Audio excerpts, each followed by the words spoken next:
So what is going on, guys? NandoPrince93 here with another quick video, and if you guys can believe it, we're already in November. I remember when Apple announced their Apple TV, it's gonna come out November 1st. I'm like, oh, I still got months until this thing comes out. And same thing with Disney Plus, which comes out in less than 2 weeks, which is unbelievable how fast time is moving. But I just kind of wanted to give you guys a rundown of what Apple TV is, how much it costs, how to get it, how to get a free trial, things like that, right? So I got up this morning, I signed up for Apple TV because I got an iPhone 11 Pro.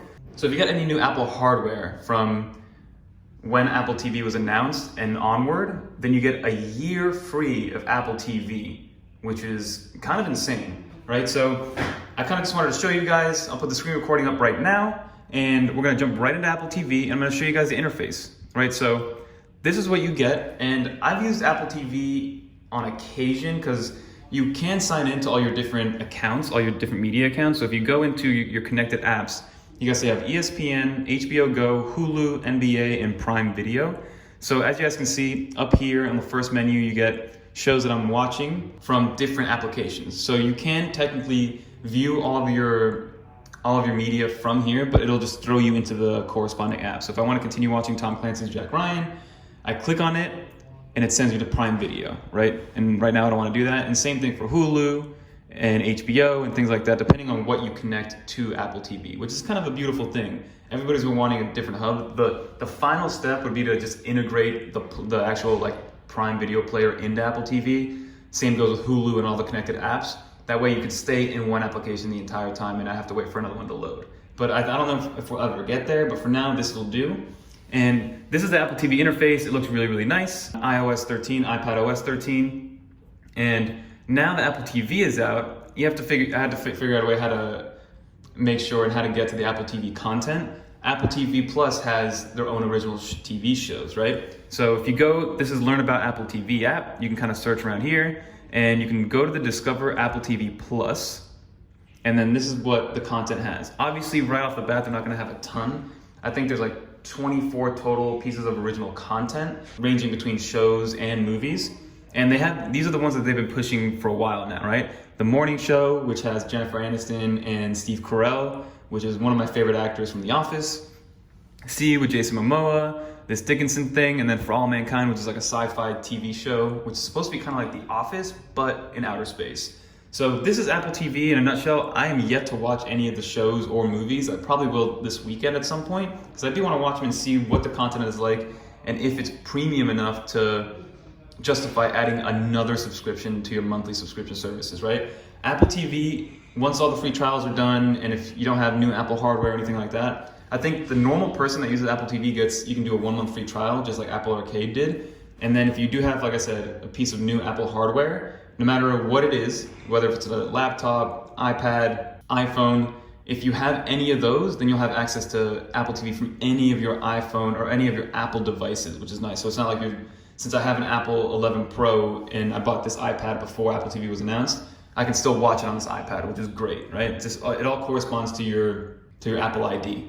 And after all the subscriptions and after all the free trials are done and all that good stuff, then it's $4.99 a month, which is very, very competitive, because right now, if you want the highest version of Netflix, I think it's $14 a month. Hulu for the highest version, also $14 a month. If you want the ads, it's like $6.99 a month. Prime comes with your Prime membership, so it technically is $100 a year to have Prime Video, but you get a lot more included, so I don't really count Prime as a subscription. But this at $4.99, if the content lives up to the hype, then I think it's gonna be amazing. Right, but this is the content. Again, there isn't too much. That's why I think it's so cheap, and maybe eventually they'll start upping the price. But what's nice about it is that you can download it in full 1080p or even 4K HD, I believe, depending on the device that you're on. So you can download it. Let's download the first episode of The Morning Show, which should be kind of fun. I think it's gonna be a good show. You go to library, and then it goes into your downloaded section. And the library does take into account all of your recent iTunes purchases. So if you purchased stuff years ago, right? If you purchased stuff years ago on iTunes, look at this. I saw Drake and Josh and House from 7-8 years ago. This is crazy.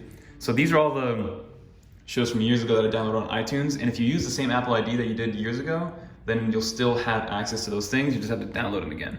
But as you guys see, this one's downloading, and you can watch it whenever you want when you're offline. Other than that, you have to rely on Wi-Fi or data services to watch these shows.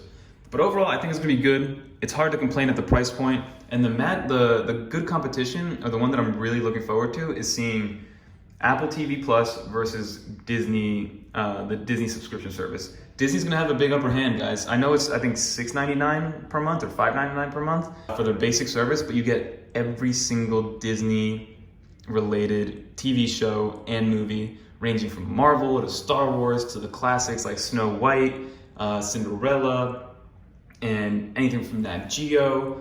And Disney owns ESPN, so I think they have like a bundle service where you can bundle ESPN Plus and some other one for like $12.99, which is still way cheaper than even Netflix. Netflix needs to figure their stuff out because they're about to lose a lot of customers.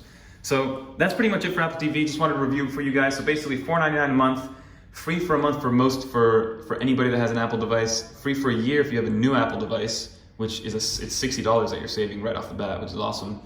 And original content, which I think is gonna be cool. And maybe I'll do a review video after I've watched a few things and I compare the quality versus like some Netflix originals or some Hulu original TV shows that I've been watching, like Stranger Things or like that new show Daybreak, which I've been enjoying. So that's gonna do for this video. Hopefully you guys enjoyed. Until next time, please don't forget to like, comment, subscribe. Peace.